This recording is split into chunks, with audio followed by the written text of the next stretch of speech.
Friends स्वागत है आपका A1 गुरुजी यूट्यूब चैनल में। फ्रेंड्स आज की वीडियो ब्लड के ऊपर है। ठीक है फ्रेंड्स, बायोलॉजी का चैप्टर है ब्लड, उसके ऊपर है। ठीक है फ्रेंड्स, उसके जो ब्लड के क्वेश्चन है वो हर परीक्षा में 1 या 2 से पूछे जाते हैं। 1 या 2 प्रश्न हर परीक्षा में पूछे जाते हैं। ठीक है फ्रेंड्स, चलिए स्टार्ट करते हैं। पहला क्वेश्चन, ब्लड कैसा होता है। ठीक है फ्रेंड्स, पहला क्वेश्चन है ब्लड कैसा होता है। तो ब्लड जो होता है, ब्लड एक प्रकार का तरल संयोजी ऊतक होता है। ठीक है फ्रेंड्स, चलिए दूसरा क्वेश्चन है, ब्लड का अध्ययन क्या होता है। हीमेटोलॉजी। क्या होता है ब्लड का अध्ययन, हीमेटोलॉजी। ठीक है फ्रेंड्स, रक्त का पीएच मान कितना होता है 7.4। कितना होता है 7.4, याद रखना है आपको। चलिए आगे, ब्लड की प्रकृति कैसी होती है, दुर्बल क्षारीय होती है। कैसी होती है, दुर्बल क्षारीय। ठीक है फ्रेंड्स, चलिए आगे,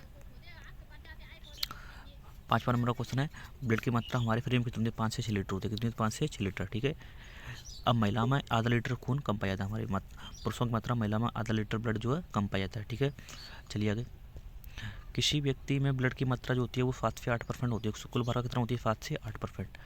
कुल भार का कितना होती है 7 से 8% होती है। ठीक है, नवजात शिशु में ब्लड की मात्रा कितनी होती है। देखिए, नवजात शिशु में ब्लड की मात्रा जो होती है वो जैसे नवजात शिशु 3 किलो का, कितने का 3 किलो का बच्चा है, उसका 7% कितना होगा 0.21 लीटर होगा। ठीक है फ्रेंड्स, ये एसएससी में पूछा गया प्रश्न है, याद रखना आपको। ठीक है, मोस्ट मार्क्स चलना है इसको। चलिए आगे, रक्त का निर्माण जो होता है ब्रोडी अवस्था में कहाँ होता है, प्लीहा में होता है। कहाँ होता है, प्लीहा में। कहाँ पर होता है, प्लीहा या लीवर में होता है। ठीक है फ्रेंड्स, अब देखिए वर्तमान में कहाँ पर होता है। वर्तमान में रक्त का निर्माण जो होता है अस्थि मज्जा। कहाँ होता है, अस्थि मज्जा यानी बोन मैरो में। ठीक है, याद रखना है आपको, बोन मैरो में। कहाँ पर होता है, बोन मैरो। रक्त के निर्माण की प्रक्रिया को हिपोपोइसिस कहा जाता है। रक्त के निर्माण की प्रक्रिया को क्या कहा जाता है, हिपोपोइसिस। ठीक है, अब रक्त का निर्माण भ्रूणीय मेजोडर्म स्तर से होता है। कहाँ पर होता है, रक्त का निर्माण तो भ्रूणीय मेजोडर्म स्तर से होता है। देखिए मेजोडर्म क्या होता है, देखिए देखिए, ये तो है एंडोडर्म। क्या होता है, एंडोडर्म। रेड रेड जो होता है एंडोडर्म होता है, पिंक सा। और एक्टोडर्म होता है ब्लू सा।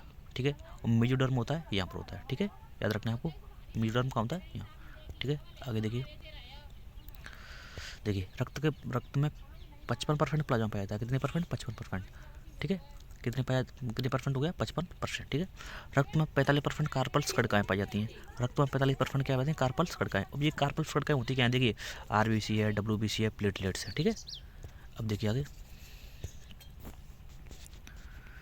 प्लाज्मा का रंग कैसा होता है। ये क्वेश्चन हर बार पूछा जाता है, हर परीक्षा में ये क्वेश्चन ज़्यादा पूछा ही जाता है। ठीक है फ्रेंड्स, याद रखना है आपको, प्लाज्मा का रंग जो होता है हल्के पीले रंग का होता है। कैसा होता है, हल्के पीले रंग का। प्लाज्मा में जल की मात्रा कितनी होती है, 90 से 92% जो होती है वो जल की मात्रा होती है। याद रखना है आपको, प्लाज्मा में सर्वाधिक मात्रा में पाई जाने वाली प्रोटीन कौन होती है, एल्बुमिन। कौन सी होती है, एल्बुमिन। 4 से 5%। कितनी होती है, 4 से 5% एल्बुमिन प्रोटीन होती है।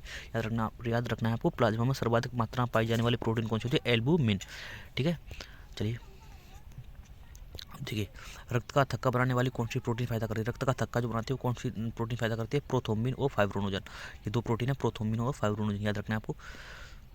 अब ग्लोबुलिन प्रोटीन का कार्य क्या होता है, रोग प्रतिरोधक क्षमता पैदा करती है। ग्लोबुलिन प्रोटीन क्या करती है, रोग प्रतिरोधक क्षमता पैदा करती है। याद रखना है आपको, ग्लोबुलिन प्रोटीन का कार्य मोस्ट मान में चलना है उसको, क्या करती है, रोग प्रतिरोधक क्षमता पैदा करती है। अब देखिए, सीरम क्या होता है। सीरम जो होता है, प्लाज्मा में से अगर फाइब्रोनोजन प्रोटीन को निकाल दीजिए तो वो सीरम बन जाता है। क्या बन जाता है, serum. Plasma minus fibrinogen protein, तो वो क्या होता है, सीरम हो जाता है। ठीक है, सीरम का अध्ययन सीरोलॉजी कहलाता है, याद रखना है आपको। और हिपेरोनिक प्रोटीन का कार्य आपको कमेंट बॉक्स में बताना है। ये हिपेरोनिक प्रोटीन हमारे शरीर में क्या करती है। ठीक है, याद कमेंट बॉक्स में हमको बताना है। ठीक है फ्रेंड्स, अगर वीडियो आपको अच्छी लगी हो तो वीडियो को शेयर करें, लाइक करें और